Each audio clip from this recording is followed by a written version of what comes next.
Hey, this is Lawrence Juba from Wings, and you're listening to Fab 4 Free For All.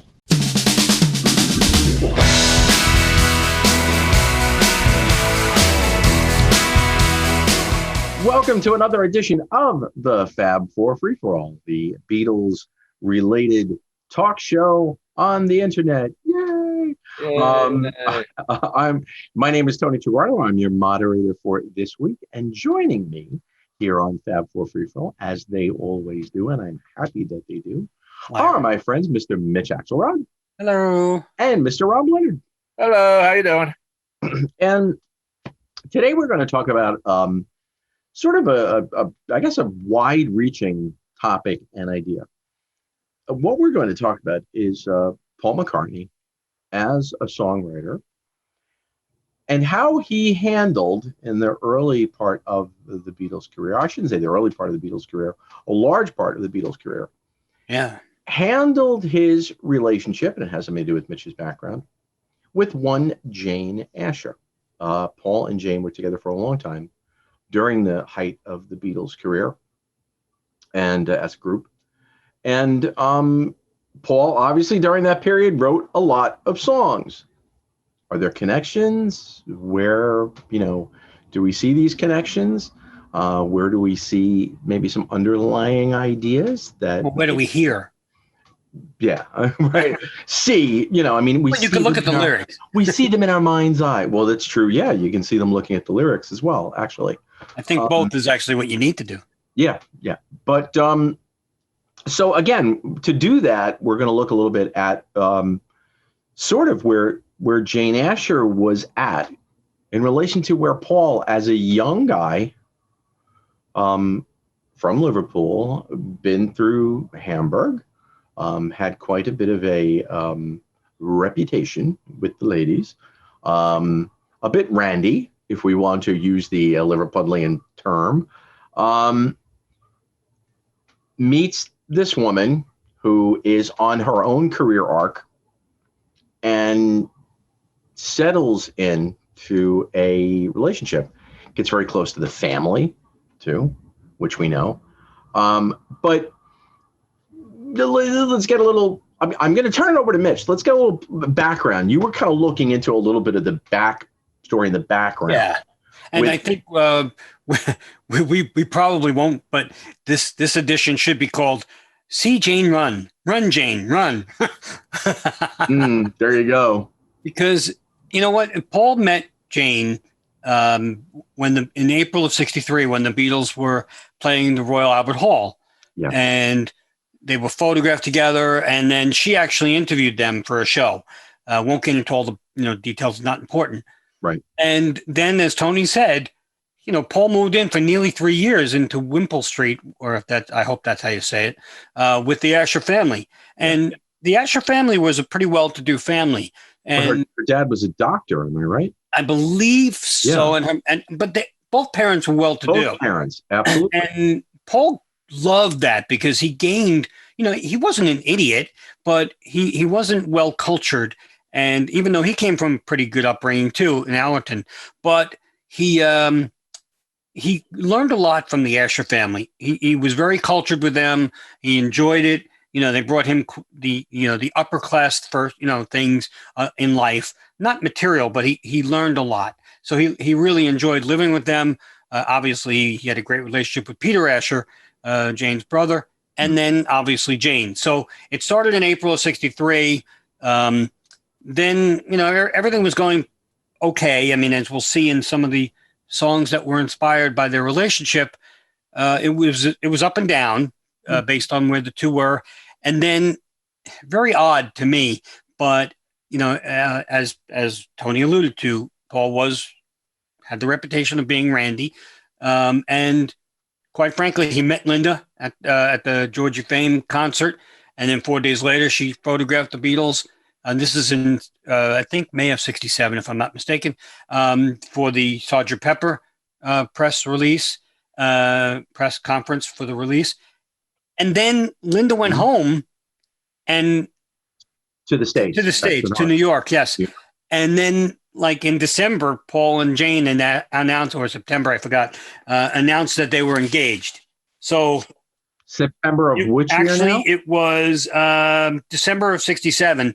They announced their engagement, and then she accompanied in February to India.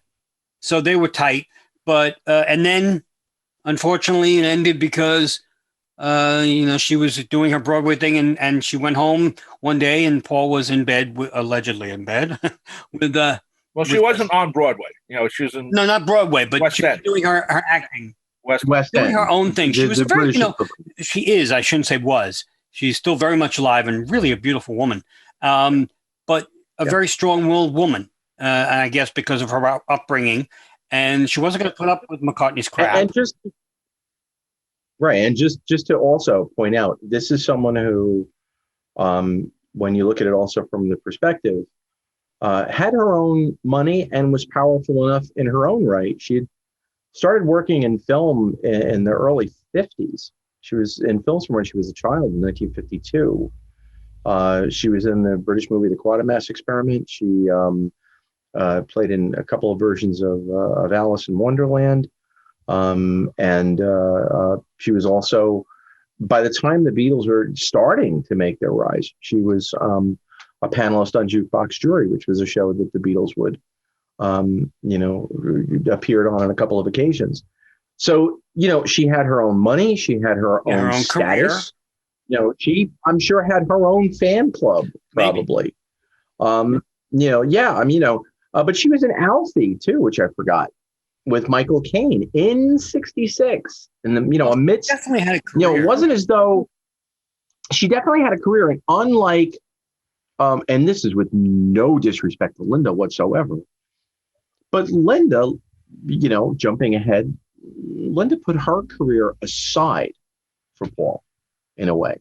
Linda wasn't as prolific a photographer by any stretch of the imagination once she got involved. When you see a lot of Linda's amazing rock and roll shots in particular, they're all, before she met Paul. So we'll keep that in a box. We'll get to it later. Because as I said, she's Jane, a very strong-willed woman coming from a very strong family. And Paul was caught, in bed with someone else. And Jane just wouldn't have it. As a matter of fact, Paul begged her to come back, and she didn't do it. And Paul was really upset. If you read Alistair Taylor's book with the Beatles from, I think, 2003, Alistair talks a lot about the breakup of Paul and Jane, and says Paul was absolutely distraught. He was mad. But there are conflicting stories, though, Mitch, in terms of the timeline. There were a few different timelines that said that after that incident where she caught him with Francis Schwartz, that they did get back together for a while. So I don't know which is the. I don't think so. I think after he was in bed with Francie Schwartz, that was the straw. That was the straw, yeah. And she actually went. Her mother actually went to, according to Alistair Taylor, her mother went and picked up all her things. Paul stayed in the corner. He was really distraught for a long time. And Alistair says he doesn't know whether Paul was upset at her because of what he did, or because she left him, or because she just left the great Paul McCartney, and how could she turn down a Beatle? But we should also stress, not making an excuse, right? Not making an excuse. We should also stress he was 25 years old. That's the other thing we always forget, and I always say, you look at the Beatles in their suits, even in 1964, when they're 24, 22, 23, and you look at them, even in A Hard Day's Night, and you think they're 30s because they look older in suits, but they're still young men. What were we doing at 23, at 24? I know I wouldn't have been able to handle a strong-willed woman. I didn't, or a strong-willed anybody. I wasn't strong-willed. I'm still, struggling at 59. So I think, quite frankly, you're right. Age is a big factor in all of this, because even when they broke up in '68, he was 26. Yeah. I mean, I wasn't thinking about marriage at 26, and they were engaged. So it's a lot. And plus, he was a Beatle. And you had only been on one world tour by the time you were 26. Well, I was 1.5. And 1.5. Depends on which world. Right. And the Academy Award and the, so, I'm kidding. But no, we always say this about John and Cynthia and John and Julian. Oh, John left Julian. But, I'm not going to take his part, but I'm not taking anybody's part. But it must have been tough for all four of them and their wives, girlfriends, children to deal with Beatlemania and being part of that whirlwind. Whether it's to function like a girlfriend or trying to, deal with your kids. I'm sure at some point it was hard for John to leave Julian every 2 months or every 2 weeks to go on tour or do this and do that. I'm not going to speak for anybody, but I know I would struggle with it. And again, we're talking about 20-something-year-olds, all of them. Yeah. So Jane, Jane was even younger than Paul, I believe. So, it must have been tough for both of them to deal with everything. And, for her to deal with Beatlemania. But Paul, Jane didn't have the outlet that Paul did for her feelings. She could talk to her parents, she could talk to friends, but Paul had the world to talk to. And that's a good thing or a bad thing because Jane was part of the world. Sure. So, Jane was 4 years younger than Paul. There you go. Or 1946. And that's, you know what though? If you're Paul McCartney and you are writing and you're wearing your heart on your sleeve and writing songs inspired by your current girlfriend and she's listening to them and their number one hits, or whether it's a number one hit or an album filler or whatever, it's still the Beatles. It's going to be heard. Yeah. And I got to believe that, wow, that if my girlfriend was writing songs about me, like Taylor Swift. I was just about to say, well, that thing you had with Taylor Swift, that didn't go well. She does write a lot about me, and I do get upset. I told her on that. Nancy's got an album coming out there. I didn't even want to hear that one. That's a triple album, by the way. I'm buying that one. It's a triple album. It's a triple album. All Mitch must pass. No, it's called All Gas Must Pass. No, that's the Mitch Axelrod story. Nice. But you can only imagine what Jane must have been thinking. Now, Paul could easily just go, all right, therapeutic for me to write. We can work it out, or you won't see me, whatever. And then Jane's listening to them for the first time going, what? You just told the world that we're having issues. So it must have been tough. So, but Paul did have a bunch of songs, good and bad, meaning, happy, lovey, and all that in the beginning, like All My Lovin', and we'll get to all these. We'll get to them. But, you could easily tell what, like Tony said, you could easily see where the relationship was going either way based on Paul's songs. Well, especially by the time it ended. By the way, just checking. Yes, so Jane's mother was a music teacher. Right, was a music professor. So they had a lot of instruments in the house. So a lot of it was also the idea too that Paul was connected so much to the family. And I think part of the problem is that whether or not Jane was the right woman for him, it was also the idea that he had connected and gotten in so deeply with the family, right? That that causes that's a big issue. That's a tough situation to be in. That's a really tough situation to be in, especially when you're giving songs to Peter Asher and his, Peter and Gordon. Yeah, which had pretty much stopped by the time of the breakup. But even when they broke up, Peter was still the head of A&R at Apple. Yes, Peter Asher. He still kept with the family. He still stayed in the Beatles family. Go ahead. Sorry, Tony. Which must have made it an unusual situation for the family dynamic. Yes. Jane did move on. Let's face it. And one thing we also have to remind listeners, and we have to consider too, is that we have never really heard the Jane Asher story from Jane Asher. I was just going to say that. That's important, Tony, because we haven't heard it from Paul either. Nope. Paul told Barry Miles, it's not right. She kept her mouth shut all these years. He didn't say it like this, so I don't want to make it seem like he said mouth shut. No. He kept quiet. She kept quiet about the relationship all these years. He didn't feel it would be right to kiss and tell. Yes. And I have to respect that from both of them. Yes. Because you've never, ever really heard the story. Yeah. It was much like the Paul McCartney and Renata Blauel, same kind of thing. So, and the Taylor Swift Mitch Axelrod. And the Taylor Swift. Until tonight. Until tonight.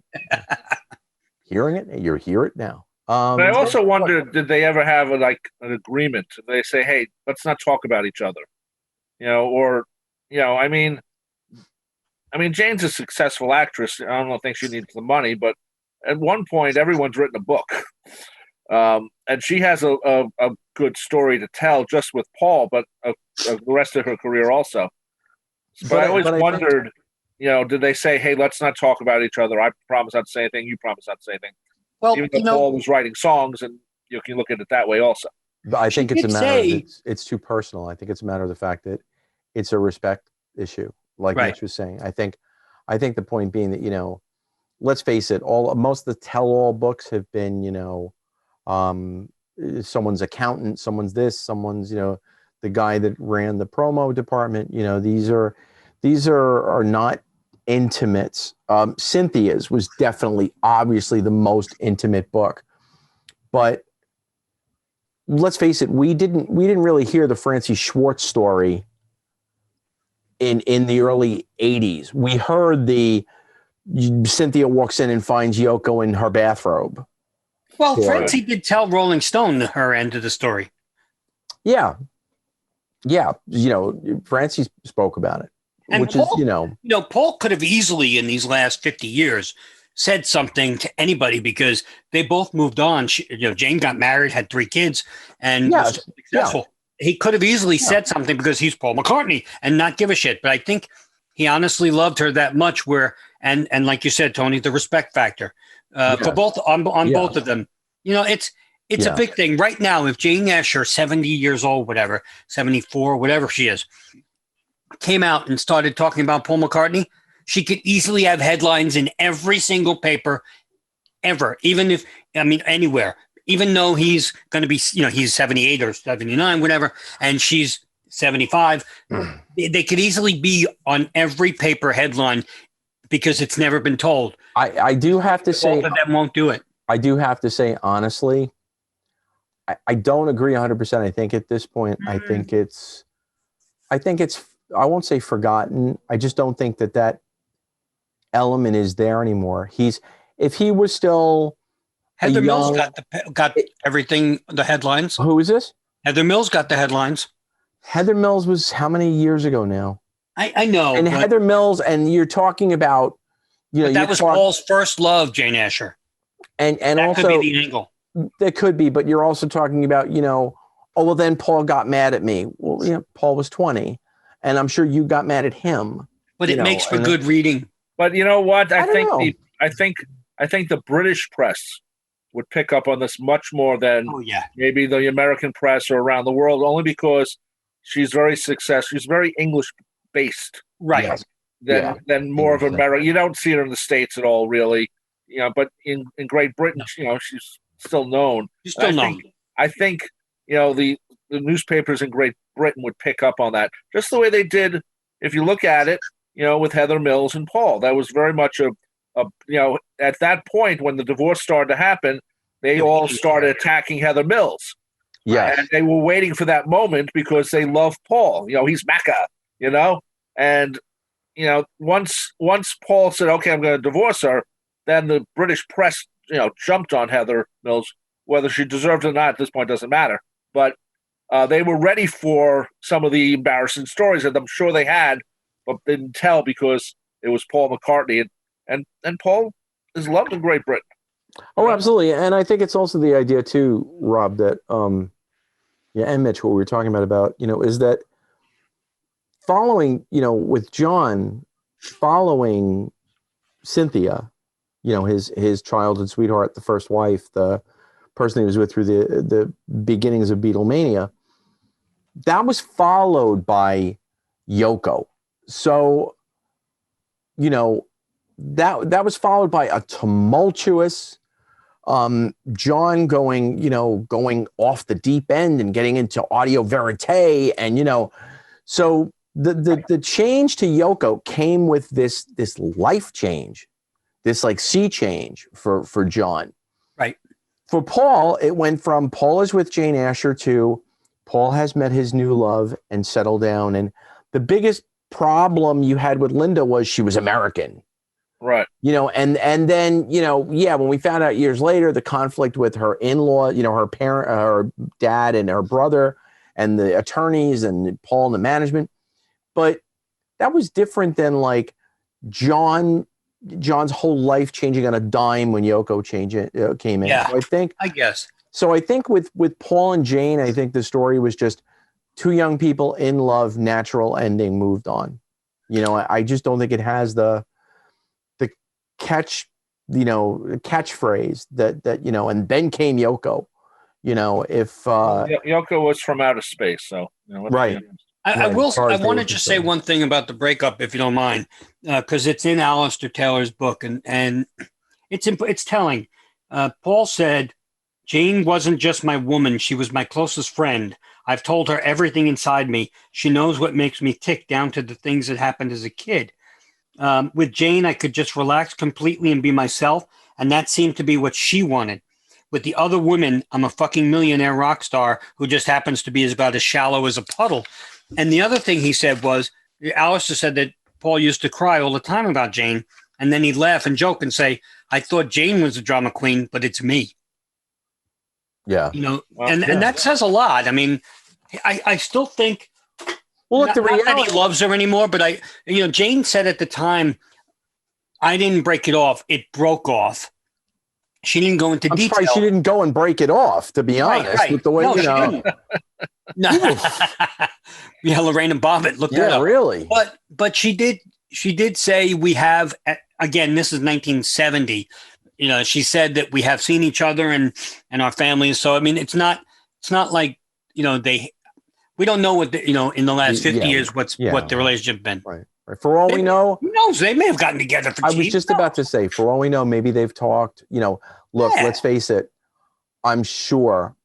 I don't know for sure. After 50 years, I mean, I'm sure when Linda acknowledged Linda's passing. I'm sure too. I'm sure. How do you not? She's still a class act as a person. And correct. That's been universally said throughout. The fact that she never said a word about Paul, and she could have been down on her luck and not been as successful as an actress when she got older and made buku bucks talking about Paul. She never did it. Yeah. That says a lot about the character. And the thing about that also is that sometimes you just slip. Even if you're trying not to talk about it, right. Sometimes you slip and you say something which obviously people would know what you're talking about, and we've never heard that side of her. It's almost like it's been really pulled haven't out heard of her. Much about her at all. It's almost like it's been pulled out of her system. Like any Paul reference, okay, we're going to pull it out. And you won't. That means you don't have to talk about it. She's trained herself not to go there. I mean, I've got to be honest. Anybody who is an actor, there is you use the right word, Rob, in a way. It's like you deprogramming yourself. As you go into an interview, you go into a formal thing. You've clicked the McCartney stories right out of the script. I will, like Paul does when he, not to be joking, but like Paul does with his interviews. Oh, yesterday was in a dream. That automatically comes right to the forefront. Programmed in. Something. We've interviewed Peter Asher, and we've heard Peter Asher interviews. Even when people go close to mentioning his sister and Paul, he will deflect it with grace. Very much with grace. And he's very good at that. And obviously he would have to know too, because I'm sure Jane might have said something, should have said something to him. But the fact that he deflects it and he moves on says a lot to me. Well, you have to think that Jane to Peter, brother and sister, so it's a family relationship. Yep. But if you think about the Pete Best Neil Aspinall scenario, we've never heard about that. But also too, you also had Neil turning around to Pete and going, "Oh, what do I do?" And Pete saying, "Look, man, stay with the guys. Stay with them. This is what you're doing. This is your, Right. So maybe there was a situation where Peter turned around to Jane and kind of like went, what do I do? You're my family. Right. He didn't leave Apple until James Taylor decided to leave. Yeah. And Jane was right. So Jane may have just said, "You know what, Peter, that's your life. Don't, I'm out of the relationship with Paul, but your life has to continue." Right. know, Peter and still do- has a relationship with the Beatles. He's on the course. Serious Beatles channel. Yeah, He does absolutely. his own thing. I mean, he has great stories to tell. Right.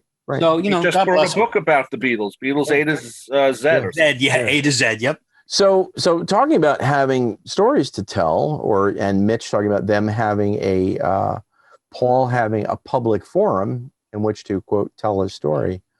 Let's have a look. Fab forum. That would be a fab. Well, he would be a fab. Yeah, because he's a singular fab, and it would be his forum. So yeah, I'd say so. We stole our name from him then. There we go. Yeah, we stole our name from Paul. But yeah, I mean, Paul still had a forum in which to talk about or to broadcast some of his Just to be thoughts and public feelings. about it. Yeah, and let's look at some of the songs that Paul McCartney wrote during the period when he was with Jane, and you can, if you do that, maybe you can. And look, it's speculation. We don't have none of us have Paul's notebook in front of us, but Not in his head. Some of it he said, but some of it he's publicly said. I believe this was about yes, Jane. I believe that. So yeah, some of it is not speculation. So we'll start with, by the time With the Beatles was recorded, the relationship with Jane was already underway. So we look at something like All My Loving. Right. There's your straightforward, really, you can't get any more of a straight love song than that. The Remember I'll Always Be True part, we can probably question, but, Never thought about No, that. hold it. Paul likes to write idealistic songs Yes. a lot of times. So, that I think is part of it. We know, but all of them on tour, had their share. yeah. And by the same time, he's being idealistic in this. It's the beginning of the relationship. You're always that way in the beginning of the relationship. Absolutely. And Paul's idealistic anyway. So, not always. the He wrote idea. this on tour. Yes, Close Your Eyes and I'll Kiss You. Tomorrow I'll Miss You. On the road. Yep. Written on the road, reflecting the concept of being on the road. While I'm away, I'll write home every day because, everybody, there were no cell phones back then. Or internet. What's that? No internet. There was no internet. You're right. Yeah, Paul wasn't on his phone. Going, Wait, Close Your Eyes. Tomorrow I'll miss you. I'll email home every day. Anyway, wow. I'll text you. I'll text you every day. It's really just wow. That sentiment is just kids won't understand that. 25 years, I'll write home every day. So what? He sits down and types out an email. Really, that's wild. It is weird. Talk about things that like in Beatles songs that aren't going to make sense in 20 years. So All My Loving, I mean, I guess we agree. It's a fresh start. It was recorded in July and they met in April. Right, So right. he definitely was on tour at that time. And we can only speculate that it was about her and he was really missing her. Okay. So we'll go chronologically. I think we should in order to tell. Yeah. I'm going to toss Hold Me Tight as being that's, I don't think that one. no. Well, that was done beforehand. It was. That song had been floating around for a while. And again, chronologically, it shows up at the time that she's already in the picture, but it's not really a love song. It's a dance number. I guess we move on to Hard Day's Night and I Love Her. Right. Either that or, well, actually, I was going to say, if you want to go by when it was released, Things We Said Today was actually 10 days prior. Well, yeah. I'm Same album. That period. Yeah. I mean, And we'll talk about both of them. Yeah. But it is a different kind of angle to those two songs. Oh, yeah. And I Love Her is, again, back to, as you're saying, Rob, the idealistic love song. A love like ours will never die as long as I have you near me. Well, that's part of the whole thing. A lot of songs like that.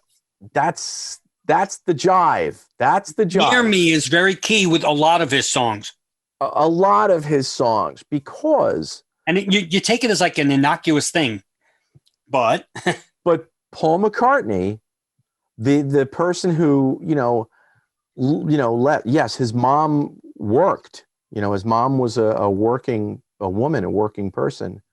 But his mom came home after her shifts. His mom was home probably anytime she wasn't at work. She was home with the family. Right. To Paul's idea of the idealistic family, it's the nuclear family unit where, the husband and wife, the couple, the loving, are in the same space. And if one of them is going out to go to work and coming back, it's still going to be that old-fashioned Liverpudlian male thinking that here is his Jane, who is so beloved and already an actress and already being so successful and already going out and on movie shoots and going on the West End and doing what she's doing. But here is the guy who probably in the back of his mind still wants the woman who's going to come home and make him dinner. Well, that wasn't just Paul, though. It was a lot of people. No, right. But that's why I'm saying that. That's why I bring in misogynistic, much more misogynistic. I don't know if it's misogynistic because misogyny comes with a sort of a hatred. Yes. Okay. You're right. It's not misogyny is a negative. It's a sexist thing. Yeah, but I would never think that Jim McCartney was misogynistic. No, it's just at that time it was sexist that we consider it now sexist. But again, I think. But then it was just what it was. I think we're putting too much into it. I think if Paul's girlfriend had a day job, I don't think it would have been a problem. I don't think it was like you come. Maybe when you come home from work, honey, maybe we make dinner together. I don't know. But the idea was it needed to be a closeness as far as he was concerned, right. I think. Anyway, so, a love like ours will never die as long as I have you near me. So. But keep those words near me. Yes. That's why I repeated that line. Mm-hmm. Anyway, there's your love song there. Can't Buy Me Love. That's a hook line, I think, that led to a song. I don't think he's not talking about hookers. No, right. Yeah, that wasn't meant that way, right? Not that kind of a hook line. Because you can buy you love. You can buy you can,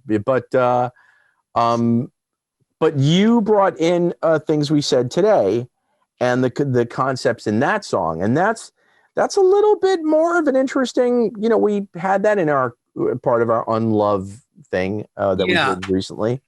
But, if you want to expand on that a little. No, I just think, you say you will love me if I have to go. On tour. You'll be thinking of me. Somehow I will know. That's cool. But then, the part that is a little weird to me is me, I'm just the lucky kind. Love to hear you say that love is luck. And though we may be blind, love is here to stay. And that's enough. The blind part, to me, I think he's thinking realistically. I don't know whether, he's thinking, okay, we may be two crazy kids here and maybe it'll last, maybe it won't. But I think he's trying to be a little realistic here. It's not as, quote, fresh in love as like, and I love her and all my loving. Now it's a little more mature, just a little more mature in the start of a relationship. Yes. I mean, if you think about it, here's a weird perspective. I mean, he wrote that song on a yacht in the Caribbean with Jane. Right. And is that bizarre to say? It was a song with future nostalgia in it, which is a very odd way of going. But the someday when it's the someday when we're dreaming, but someday when I'm lonely, right? Back to Wishing this again. You weren't so far away. Wishing you weren't so far away. Again, she's doing her own thing, and he's deep in love. Tour. Not a lot to say, which deep makes it sound like. Which you would think if you're deep in love, there would be more to say. No, I disagree with that. Line. Yeah, when you're the Winnie and I talk about all the time that sometimes we will, we're 100 miles apart very often, and sometimes we will just sit on the phone with each other and just be working. I can be in the same room with Nancy, Rob, and I love Nancy more than anything in this world. No, you do. And I do. Oh, I do. Yeah. I thought you said, no, you don't. But I do. And like, we don't have to sit there and talk about everything every day. Right. Because I love her and she loves me. And I know that. And we may say nothing all day, but I still love her. So I can understand where Paul's coming from on that one. Not a lot to say. But isn't it interesting? And look, of course, again, all of this is speculative. Of course. It could be completely because of the semantic of the words fitting into a verse. But do you notice it's someday when I'm lonely, wishing I wasn't so far away, or wishing we weren't so far apart, or whatever. Wishing you weren't. Wishing you weren't so far away. Right. It wasn't like he was saying, I wish I was near you. Yeah. He's saying, I wish you were near me. Yeah. Yeah, well, that's part of it. That's that's a repeating phrase during this part of Paul's writing. And also, John, if you think about just on the other side of the coin, a lot of John's lyrics were about, you can't do that. I'll cry instead. I'm going to break you in two. There's a lot of jealousy in John's lyrics in '64. Yeah, but there's also the, even though people slam the hell out of this song, and I don't know why, but there's also When I Get Home. Right. No, that comes across more as a Paul song than John's song. But if Paul had been hold on one sec, guys. I'm sorry. That's right. You said George, if we're Paul recording had been... an episode. Can I buzz you back? All right, I'll call you later. Bye. If Paul had, you said. I'm just wondering whether or not Paul would have been able to sing that song if he had been a vegetarian in '64. Because Lover Till the Cows Come Home, would that have been like not? Okay, anyway. Just a thought. Anyway. Well, they were having a beef. Oh, I'm sorry. Wow, that was funny. That was funny. I liked it. They had a beef with each other. So well, When I Get Home and A Hard Day's Night are very kind of almost sequelish. Yes, without a doubt. What they're talking about. Yeah. And was John talking about Jane Asher? No, I'm kidding. Totally kidding. That's a whole other show. Yeah, that's a whole other show. Oh my goodness. Yeah. But also around that time, and don't forget, for those fans who may not realize, but yes, on that same album, no, Paul was not planning to run away from Jane to never see her again. I'll Follow the Sun was written when Paul was like 16. So that was not a song that was in any way related to any current relationships Paul was in. That was a leftover, I guess. Well, yeah. Contextually and timing wise, where are we at? Are we going into Beatles for Sale? We didn't talk about And I Love Her. Beatles for Sale. We did talk about And I Love Her, yeah. We talked about And I Love Her. No, we didn't. Not really. I mean, go ahead if you have something to add. We're still there. I mean, not just. It's interesting how, if that song was released the way it originally was recorded, I'm not sure we would think of it as this great love song. I think the arrangement is so important to that song and to make it a standard, or that that stands out the way it does. Yes, but lyrically it would have been the same, Rob. Right. Yeah, it was the same, but it just, I think it's the much feel more of it. a strumming song than what George added to it along the way. He really classiced it up. Oh, without a doubt. But it might have been, doing it as a rock number would have concealed him wearing his heart on his sleeve a little bit. But if you still looked at the lyrics on paper, then that part is the same thing. Yeah. So, but And I Love Her to me is one of the great Paul to Jane Asher songs. I mean, without a doubt. It's very, very optimistic. Yeah.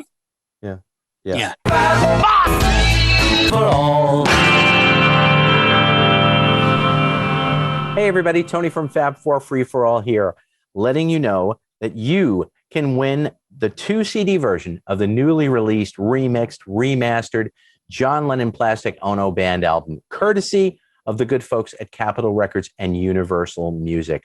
All you have to do is send an email to fab4freeforall at AOL.com. That's fab, the number 4, free, the number 4, all at AOL.com with the subject line JLPOB. Make sure you include your name and address as well. The deadline to enter the contest is May 21st, 2021, and the winners will be picked on May 22nd, 2021. So again, just send an email, to fab4freeforall at AOL.com, JLPOB. Win your copy of the Plastic Ono Band remixed, remastered, courtesy of Capitol, Universal Music, and your friends here at Fab4 Free for All.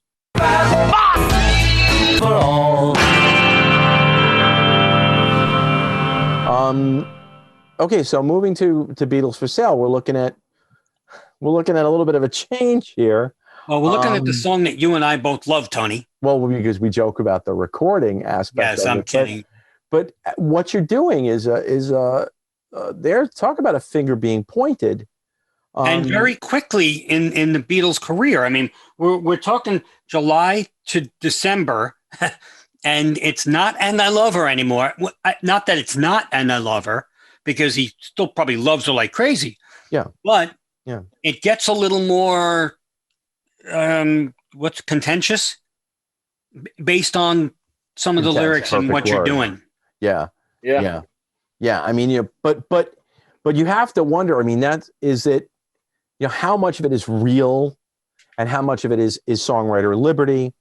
Or, you know what? He could have been having a bad day with John, and he could have been talking to John on this one. We don't know. He doesn't ever really say, well, he does say, please stop your lying. You got me crying, girl. So there you go. Then that doesn't. It always just sounds like he's stressing the G, crying. But yeah, I mean, it's, that's really intriguing. That would be an interesting interpretation of whether or not he added the girl extension because maybe throw people off. To throw people off. Maybe he was pissed at John. That's interesting. But the "please stop your lying." That's the line in the song where, again, did he need to rhyme something with crying? Did he, Again, speculation, but it's in print. Right. If he was concerned about her.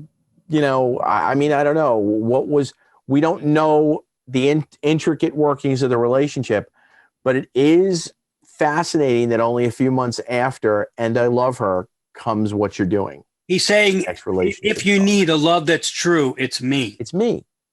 Right. So, but we don't know if he's being true or not. I mean, like Rob said, they all got their share on the road, but he's saying to her, and it's weird, please stop your lying. You've got me crying, girl. We don't know. We don't know. Maybe this is to one of the groupies. You've got me. No, but then there's the "you've got me running," and there's no fun in it. Right. I've been waiting here for you, wondering what you're going to do. Like that could also be going back to, I'm on the road. Are you going to come visit me? Are you going to be with me? And let's face it, when they weren't touring, at that point, they were still, we think of England, and we're all Anglophiles here, folks, but we think of England, but England's not that big, really, when you think about it. It's not that huge, and the Beatles were still England based. So the idea was, whether she was traveling from pillar to post to do appearances or whatever, with them, if they weren't touring, it was pretty much the recording studio, home. They weren't really getting, I mean, there were TV appearances. Or TV appearances, yeah. Yeah. But I don't think there was a lot of like crashing in hotels when they weren't on tour. So it was I've been waiting here for you. At the end of the night, if she was out doing a movie shoot or he was by himself. I think the opening of this song, Tony, says everything. You don't even need the rest of the song. It's, if you read it verbatim, look what you're doing. I'm feeling blue and lonely. Would it be too much to ask of you what you're doing to me? Like right there alone, you don't need anything else. That says a lot. Now again, it's blue and lonely. Yeah. Now again, we have to add for the whole well-rounded concept is that, a hopeless romantic is going to over-romanticize every aspect of the relationship, good really and bad. Her. So, basically, Jane may have felt like, there's nothing wrong with this. We're in a mature relationship. I have my work to do. He has his. I love him. I'll be home. We don't know if she was saying to him, oh, gee, Paul, I don't really know how this is going to go. And, Or maybe she was aware that maybe he wasn't quite as true and just hadn't been confrontative. Listen, this could be as simple as Paul loving her. He's on the road. He wishes she was there. He's writing to her in like a love letter in his head. She has no idea that she's making him blue and lonely. It could be that she might have done absolutely nothing except they were being in love. It's very different than the Monkey song "She," and I just thought of this because in that lyric, it's missing her and wishing she were here. All right, here she'd only do me wrong now. Well, there you go. I didn't get to that far. Yeah, I mean that's get that far, but it's sort of the same. But because please stop your lying is that she'd only be wrong now.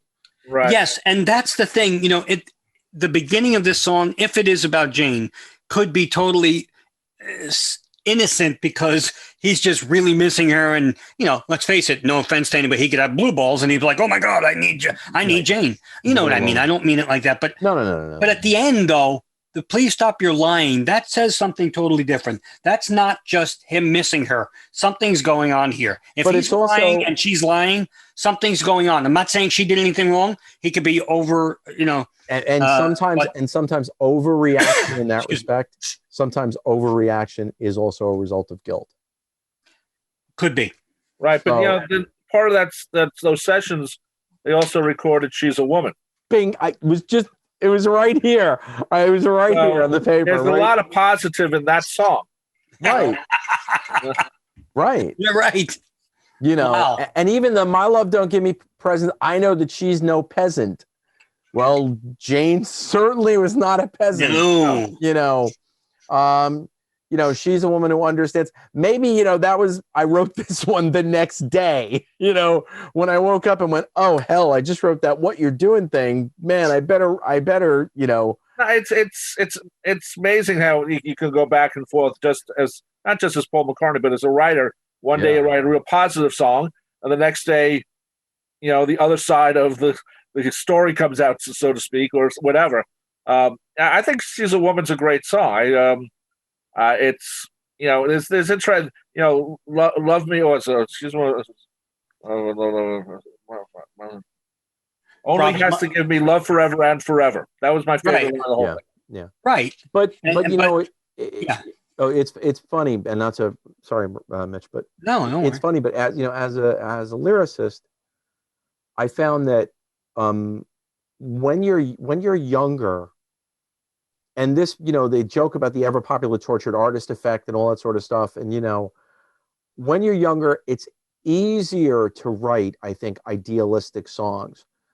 There's a lack of, like there was a joke, I forgot who the songwriter was, but somebody made a comment. There aren't a lot of words that rhyme with happy.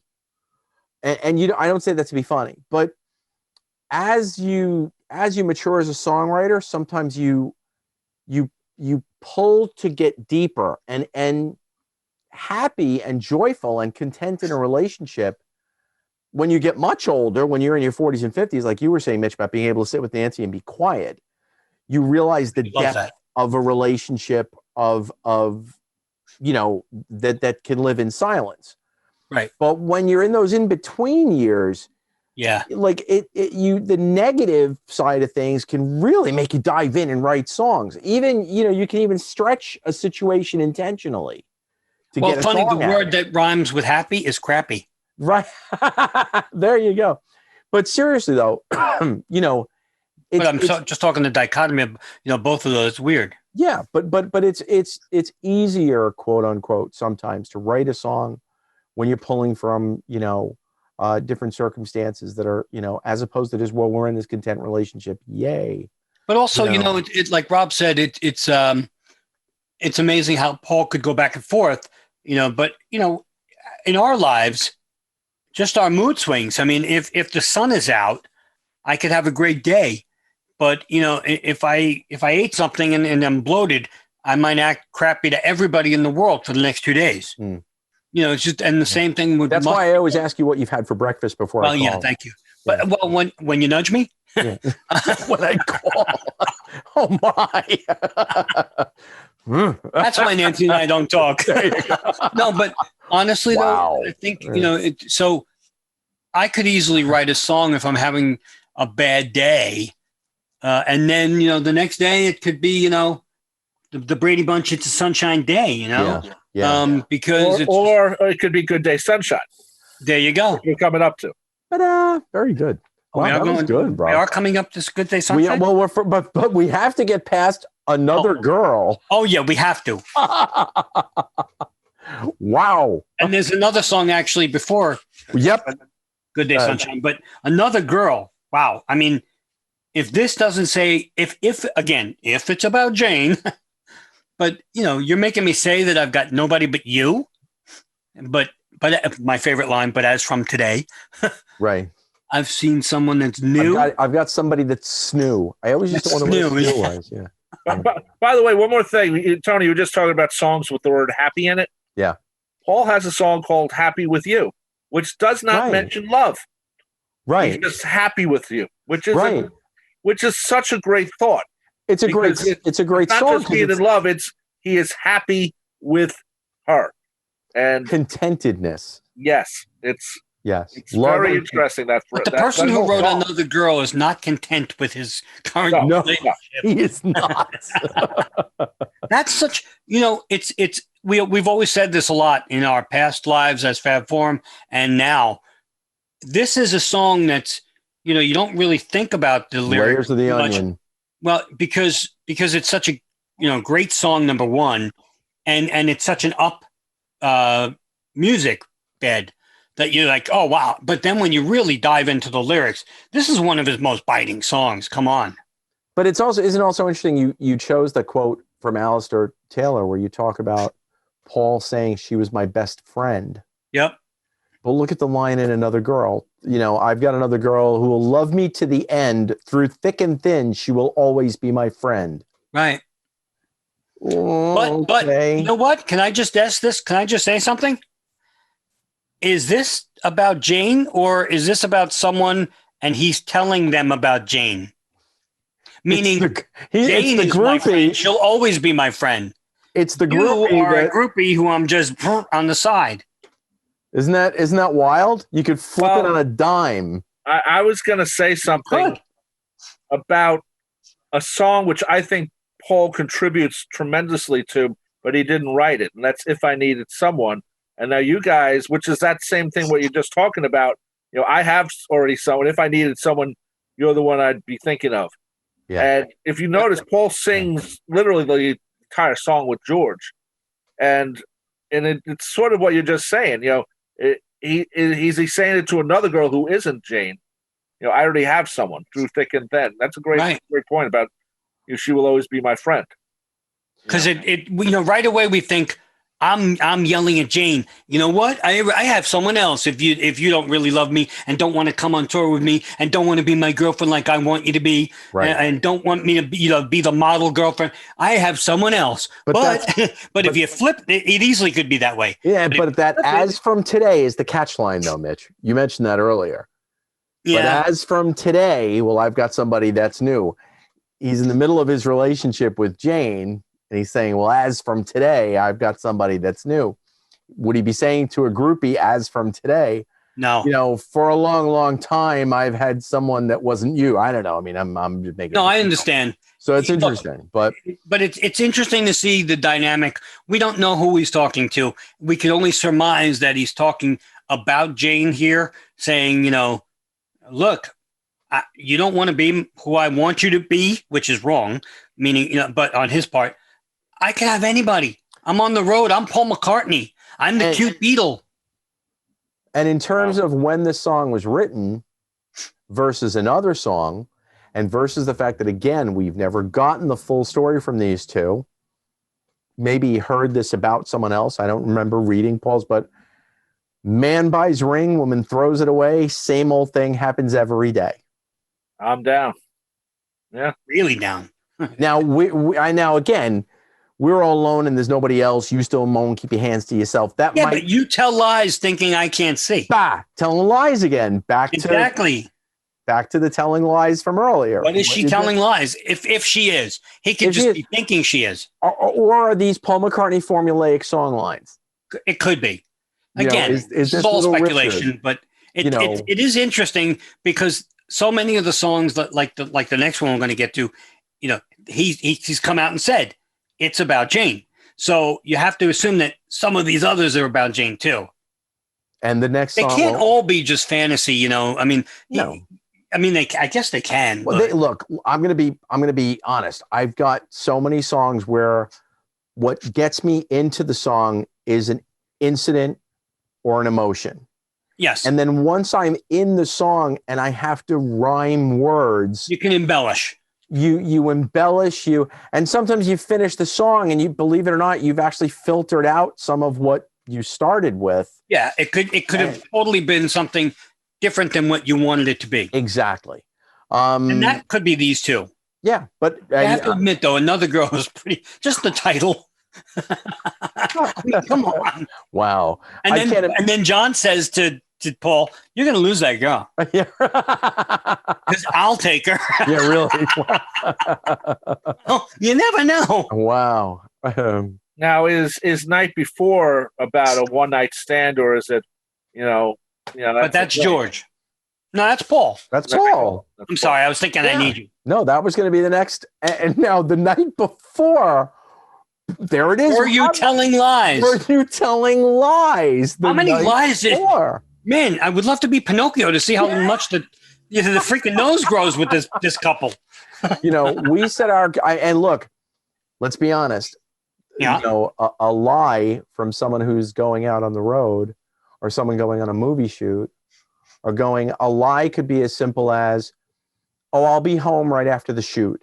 Right. It doesn't have to be a huge thing. And then it became, we went out and grabbed a bite. Not to ever allude to the idea that Jane was doing something bad. No. But, don't worry, Paulie, I'll be home right after we shoot. Don't worry, Paul, we wrap on Monday and I'll see you at the such and such. And maybe it wraps Tuesday. And then it wraps Tuesday or Wednesday. And maybe he lied. Right. So were you telling lies? He's big on, He's big on accusation. Big on accusation. So. But that's a good point. I didn't even have The Night Before, Rob. When I held you near, you were so sincere. You were so sincere. Well, when I held you near, so sincere. Back to the nearness again. Yes, but he doesn't say you are so sincere. No, but it's that proximity thing. When I held you near, you were so sincere. Treat me like you did the night before. When you're with me, last night is the night I'll remember you by. When I think of things we did, it makes me want to cry because you're not here now. Again. Or proximity again. Or is he talking to I hate to say it, but is he talking to a one night stand? When I held you near, you were so sincere. Treat me like you did the night before. It could be a roadie, I mean. A groupie, you mean, not a roadie. Not a roadie. Did I say roadie? No, I meant a groupie. Paul and Neil Aspinall, there's a new one. No, I meant a groupie. Yeah, but I mean, it could be a groupie because he'd still see them. They go from town to town and treat me like you did the night before. Were they at that point? I think groupies were different in that part of the 60s. Yeah. A couple of years later, they started to travel with the band. Yeah, they started with that. With Pamela at the bar. Yeah. This was still the younger, If I don't know. Again, if they were hooking up at that point, they were hooking up with peers or contemporaries or people in the industry, I think, or I think, but not Peggy Lipton. Not Peggy, no. But when I was a kid, I used to think that that's what Mike Nesmith was saying at the beginning of the guitar solo in the song on the first album when he says, "Oh, Pickett Lipton." I thought he was singing, "Oh, Peggy Lipton." I really did, honestly. Anyway, Sonny Liston. Wow, Mike must have known Peggy Lipton Sonny Liston. Yeah. Oh, Sonny Liston. Anyway. Well, that was Simon and Garfunkel with the boxer. With the box, yeah. There you go. Sorry, but yeah. So anyway, we hit The Night Before, and that's we move to Rubber Soul next. Well, hold it. No, we don't. No, I think. Well, we didn't talk about yesterday. Well, yesterday's not really. I know, but one song. Oh, I'm sorry. I meant. No, I'm so sorry. You know what I did? My bad, guys. I jumped to the American album. Yeah. Right, okay. I saw the next song on my list. I've just seen a face. And I leaped. Oh, see, I didn't even have that. My next one is We Can Work It Out. My next one is a song I really don't like, but lyrically could be to Jane. Go ahead. Tell me what you see. Look into these eyes, girl. Tell me what you see. Don't you realize, girl, what you see is me. Yeah. Could be, but isn't that really a big collaboration? What? Isn't that really a John and Paul? It probably is, but I always thought it was Paul sings most of it. So yeah, it sounds very Paul. It's not a great song. I mean, music. I'm not thrilled with the music on it, but it had some good lyrics there. It always seemed like they were trying to, they get to the end of the verse and they say, okay, we're gonna do again, and then they just go back. And they were very short on songs sometimes. I like it. I always like the keyboard break. That part of that is the only part I really like. But lyrically, that line could be very much about the whole relationship. Well, and it presents that idea. How can I get through? Yeah. That's another. He seemed to always have this need to push through something with her or to get through something. Can't you see that? Can't you try to see that I'm trying to get to you? Yeah. It was back to that contradicts what we've been saying because he always wanted her near him. And but trying to get to you, I'm thinking more of the emotional side. Yeah, it's when I call you up, your line's engaged. How can I get through? Okay. Two different songs, but one's a physical, one's an emotional. Yeah, but in the same vein, I get it. Metaphorically speaking. Yes. All right. But go ahead. So we got Tell Me What You See. Absolutely. And from that, I was going to go with We Can Work It Out next. Okay. Before I've just that predates Help, right? It doesn't predate Help. It's after Help.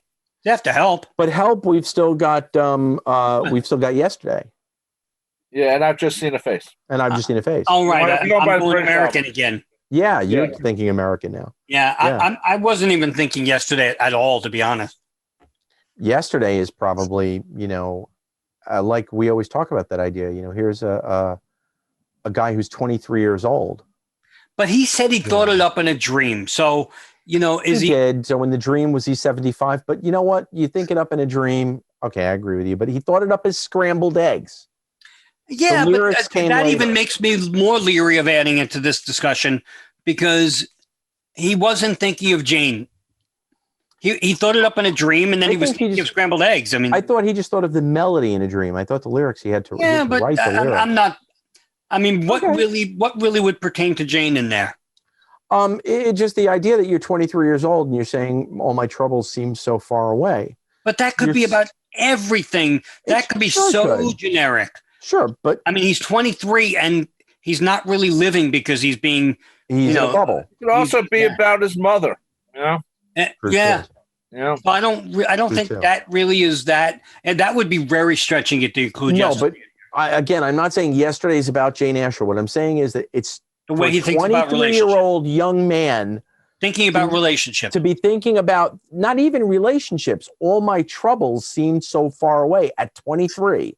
So you're talking about a dude who's like we're saying, we equate that they're only 23, 25, whatever they are, but they're also a worldwide phenomena. So there's a lot of pressure on these dudes.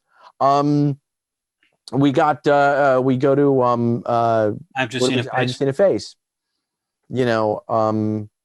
I have never known the likes of this. I've been alone and I've missed things and kept out of sight, but other girls were never quite like this.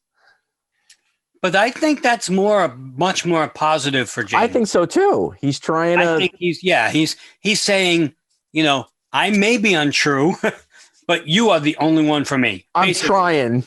I'm doing my best, and I've just seen a face. But you, fallen. Yes, I'm fallen. I'm calling you back again. She keeps calling me back again. He's calling me back again. Yeah. Yeah. I mean, I think this is much more of an apologetic guilt song. Yeah. Saying I really love Jane. Yes. Yeah. No, I agree with that. I think it's a bouncy song. The music matches the lyrics.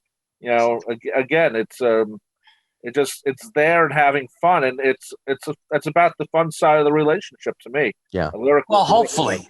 Yeah. Hopefully, there still can be fun. even though he may be guilty from some things. Well, you know. We go next to, I would imagine, You Won't See Me. Well, no. What about We Can Work It Out? We Can Work It Out. Now that's where We're can part work of it the out. same sessions. Yeah, they are.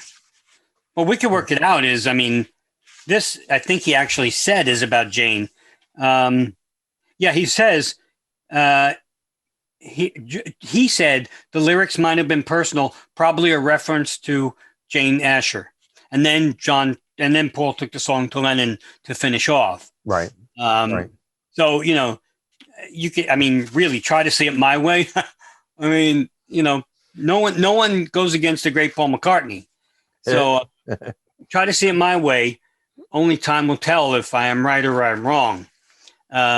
Because she's probably accused him of some things, and he's saying, but we can work it out, you know, and he's trying to keep the relationship going. And that is a compromised way to hit that. Yes. Try to see it my way. Only time will tell if I'm right or I'm wrong. He's not saying you've got to do my, try to see it my way. Only time will tell if I'm right. I always love the ambiguousness of that in a way. Yeah. You know, but isn't it funny how, you know, you can work it out and get it straight or say goodnight. Never go to bed. He's trying to work it out. Yeah. Yeah. Never go to bed mad, kids. Anyway. We can work it out and get it straight or say goodnight. Probably on the phone at that point. It was probably mostly or is goodnight goodbye. Ooh, yeah. That's what I would think. Wow. Right, we can work it out and try to get it straight, or we say goodbye.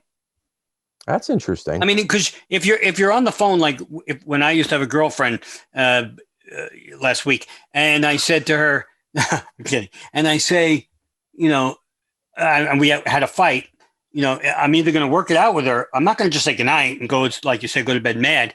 I mean, it could be that way, but chances are he might have meant, or we could say goodbye. But it sounded better as goodnight and lyrically. Not to be funny, but they're British. No, good night. Yeah. No, I mean, seriously, I don't mean to be funny, but I get it. That picture of the 60s British, you know, well, I hate you, darling. I hate you, darling, as well. All right. I'll see you tomorrow. Bosh tomorrow at 9. See you tomorrow. You know, I mean. Will you go on my palapany? Palapany. Oh, pony. That was good. So, Rob, any thoughts on We Can Work It Out? Or We Can Work It Out has always been to me a sort of a positive breakup makeup song, depending on how you look at. Let's fix this. You know, you want it to be, you know, positive, but then, you know, life is very short and there's no time for fighting, my friend. You know, that cuts through the whole John's verses. line. And that was a John's line, really. So, so I always look at it as I don't want to say two separate songs, but it does undercut. You know, John does undercut Paul's. You know, We Can Work It Out, and he comes in. Well, it's a short life anyway, and then of course that happens. Right, so you might as well try to try to. But now we go to the You Won't See Me. Well, I was going to go to same thing, but I'm looking through you. Same thing. Same thing. It was released the same time. Yeah. And both very biting. You know, I'm looking through you. Where did you go? I thought I knew you. What did I know? Love has a nasty habit of disappearing overnight, my dear. Yeah. Well, especially if you say goodnight and you're still mad.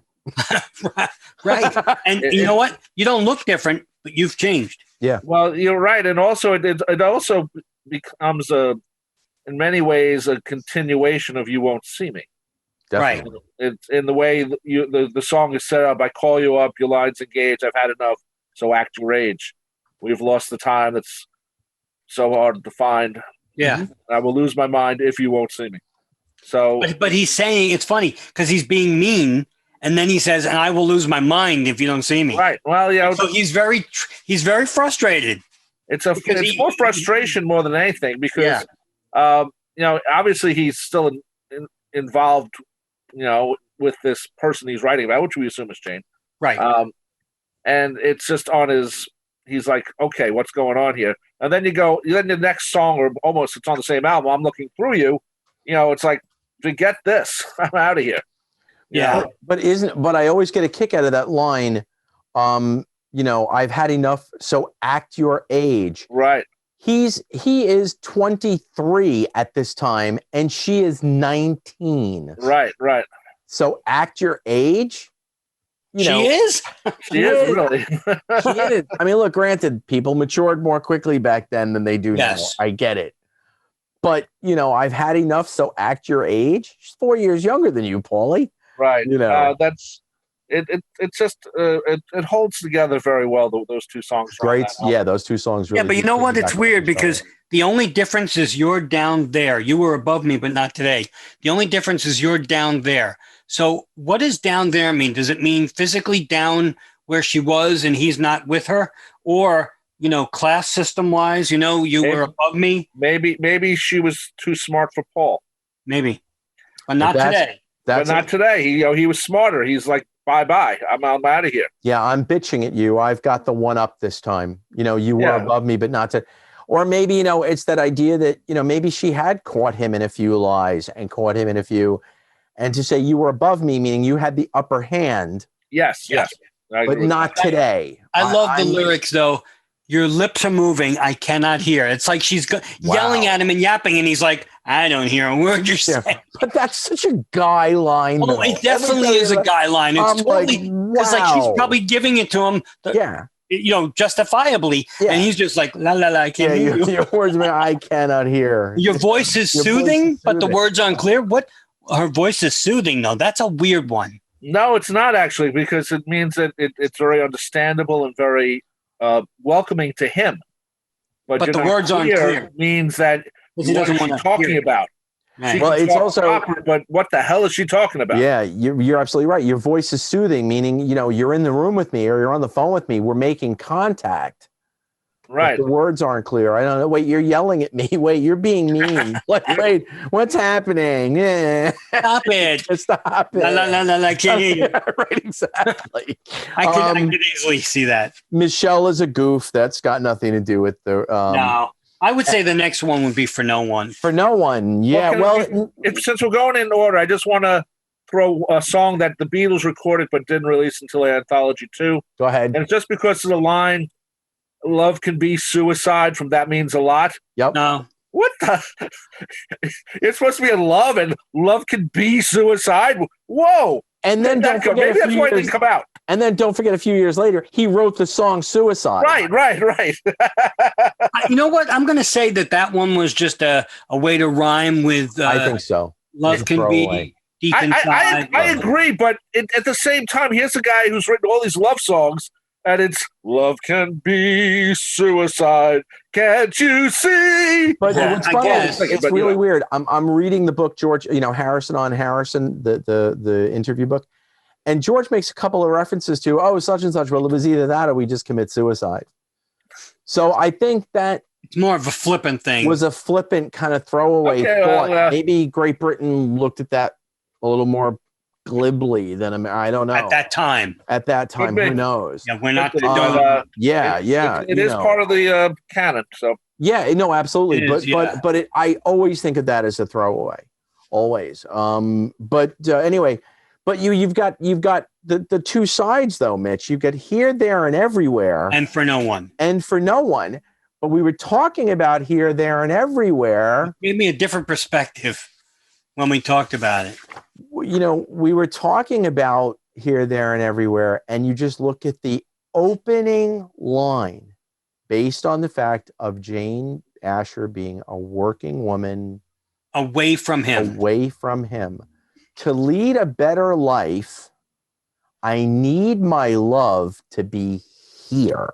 Right. It's not, I need my love to be, I need to be with my love. Right. I need my love to be here, wherever I am. Making each day of the year, changing my life with the wave of her hand. Nobody can deny that there's something there.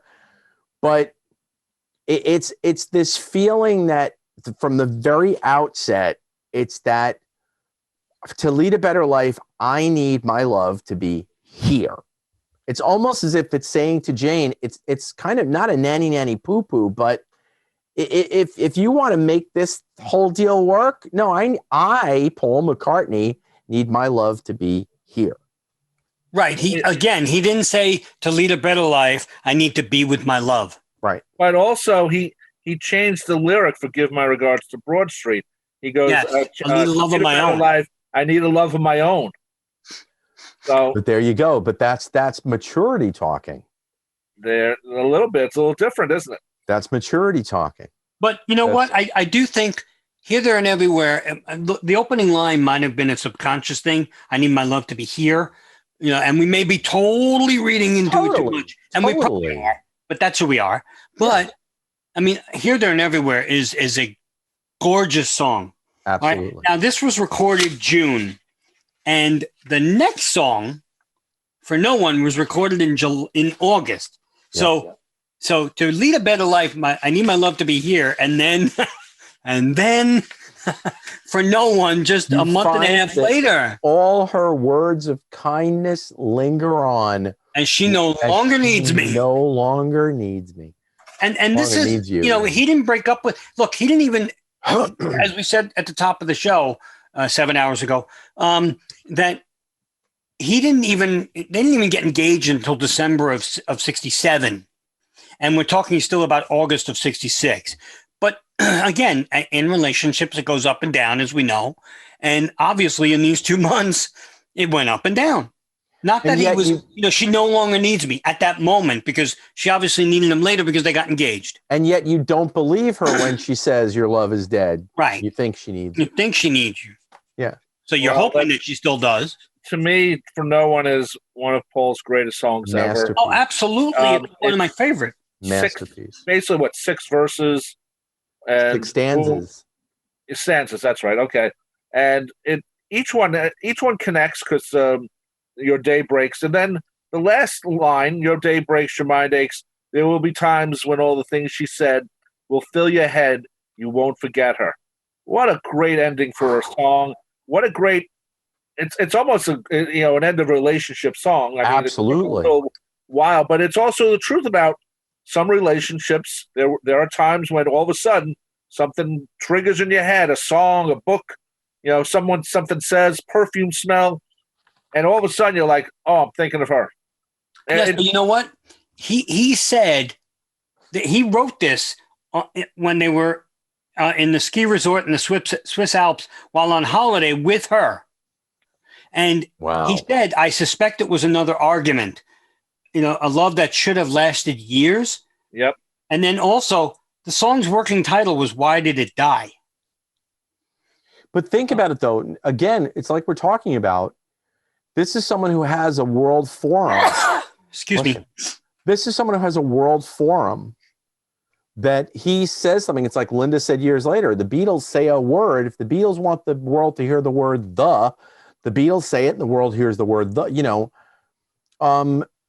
this is something that's coming out and you expect to then try to mend that relationship. Yeah. How do you do that when you've publicly talked about your relationship in such a way that it seems like it's done in the past tense? Yeah, it's done here. And it may have been done. Right. Maybe broken up. I mean, again, girlfriends and boyfriends break up all the time. He's 24 here. And it's not just that, but when you're young, you reconcile for all the wrong reasons. And let's face it. And there's a lot of reconciliation. Today I'm a lover, tomorrow I hate her. 2 days from now, I love her again. Right. Yeah, but it's weird because even when, look, he was dating Jane, just about to engage her when he went to the Bag of Nails and met Linda and then met her again and then fell in love with pretty much Linda, So, and then when Linda went home, he was like, oh, I need someone. And then I got engaged to Jane, a few months later. I mean, and Jane that something was going on. And now what's interesting is, and you guys can jump in if you say I'm wrong, but we've got another period of time to go in the relationship. But in terms of Paul McCartney and the Jane Asher connection to his music, I think it's done. It severs with the very last line of that song, Rob, as you noted. All the things you said will fill your head. You won't forget her. Well, but in terms of Paul McCartney, the songwriter, she's gone. Really. Well, it doesn't end like that. It ends with a love that should have lasted years. Well, a love that should. Yes. Yeah. Even though they did get engaged a year later, I don't think he wrote anything about her after For No One. And now, even though allegedly they were, I think, still engaged, do we know whether or not now she's hit the big time in the USA? And if she could only hear me, this is what I'd say. Was that about Linda? Was that about Linda? Oh. See, I always thought it was about, we had this conversation too. I always thought it was about Jane. But then when you brought up the Linda thing, I started to think about it. But, they hit the big time in the USA. Linda was the photographer. Yeah. She was known in the photography circles, but she wasn't, Richard Avedon or something. Right. No. Right. So, if she had been, I don't think she and Paul would have worked out if she was. Oh, no, you're right. There's one more song, and I don't know if it's concerning Jane or not, but it's about love, being in love, and it's Good Day Sunshine. The happiness. That's true. Of that, the security of love. That's true. We take a walk. The sun is shining. I love her, and she's loving me. That's right. Yeah, that's true. Yeah, that's to me. It might not be specifically, but it captures the surrounding parts of it. It's maybe the good side of being with Jane. Yes. But again, we're talking about this whole album. We got Good Day Sunshine, For No One, and Here, There, and Everywhere. So he's up and down on this whole album. If all of them are actually about Jane. And Good Day Sunshine. To Get You Into My Life, which I always thought of as a love song. No, it's a marijuana. It's about getting marijuana into your life. So to me, it's a love song. So a love song about pot. Great. It was Doobie. There we go. Well, Doobie Brothers. The more legalization that happens, we could see it in a commercial. Oh God. Sony ATV listening. That's hysterical. No, but you're right though about Good Day Sunshine. I didn't think of that. That's true. But for some reason, Good Day Sunshine to me, I always thought of more as a physical song. I always think of the we take a walk, the sun is shining down, burns my feet as they touch the ground. We feel good. She's looking fine.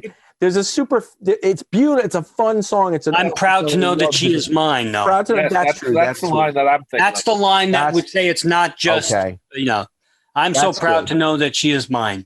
So I would say that is a Jane Asher. Good call there, Rob. Yeah, I wasn't even thinking about that until we just thought about the lyrics, which, like we said at the top of the show, not only do you hear it, but you have to look at the lyrics because if you don't, you might miss that. Right. And we're leaving out, last but not least, from the White Album, we're leaving out I Will, Who Knows How Long I've Loved You, I love, Will I Wait a Lonely Lifetime? If you want me to, I will. But is he done with her by then? Is he done with her by then? It doesn't matter. Again, he's saying he'll wait for it, but doesn't mean he's done. Or is that for doesn't Linda? Mean she's coming back, right? Is that for Linda, who's in the States?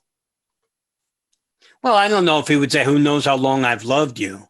But by that time, there's the spiritual aspect. I don't know. It might have been about Jane, but it was over, and it might have been just him opining on Will on I her. wait a lonely lifetime? If you ask me to, I will. But she said no, being a strong woman that she is. Yeah. She just said, I'm not going back.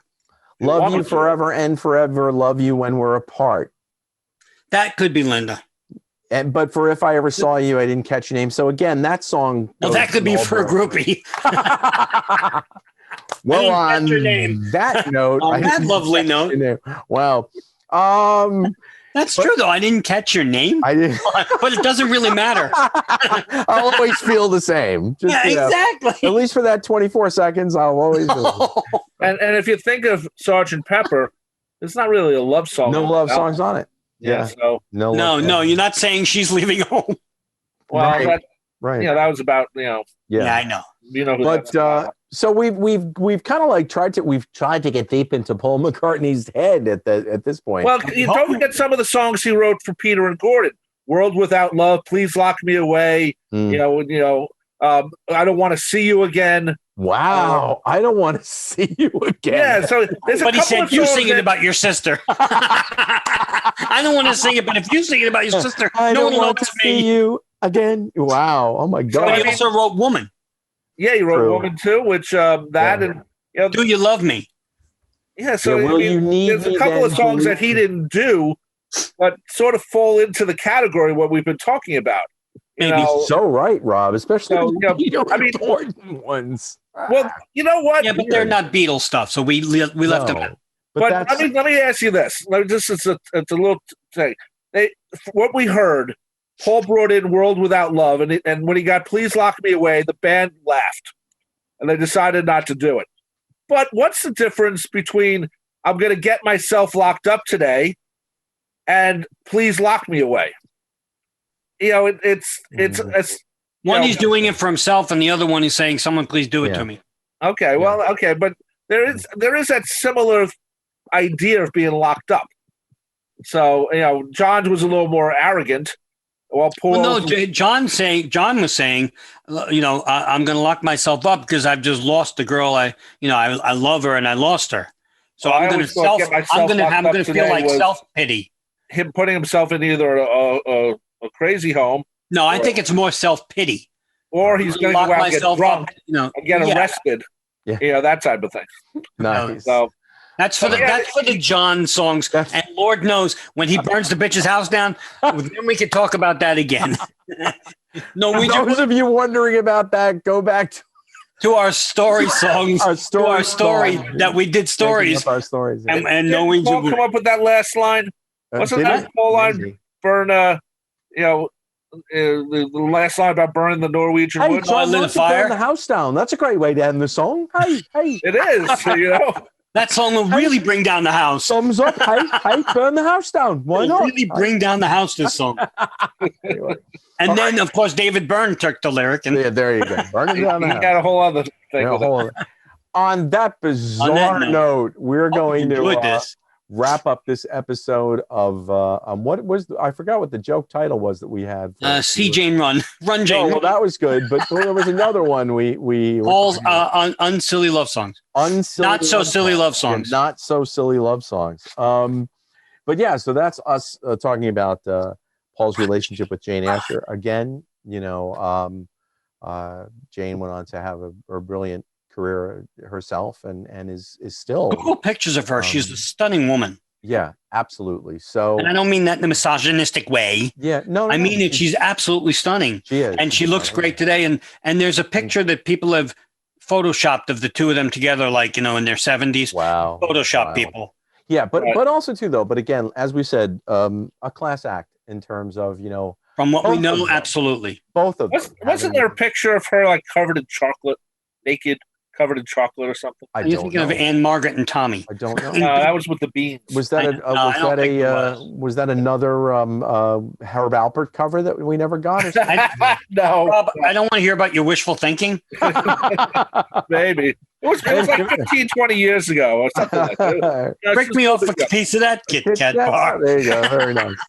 Wow. On that All right. So on that note, this has been another episode of the Fab Four Free for All, and I have been your moderator for this program, Tony Chiguardo, and joining me as they always do are Mitch Axelrod. I just realized I was about to say who. You don't know who I'm pointing at. What's my name? And Rob Leonard. And that's me. Thanks for listening, everyone. We'll see you all. Hope you enjoyed it. See you soon. Fab 4 Free For All was edited and produced by Tony Chiguardo at Word of Mouth Studios in Westbury, New York. The opening and closing theme is My Dolly by the band The Badge, featuring longtime listener Jeff Slate, available on its debut album Digital Retro and recent Best Of compilation, as well as from the Fab 4 Free For All website. Thanks for listening to Fab 4 Free For All.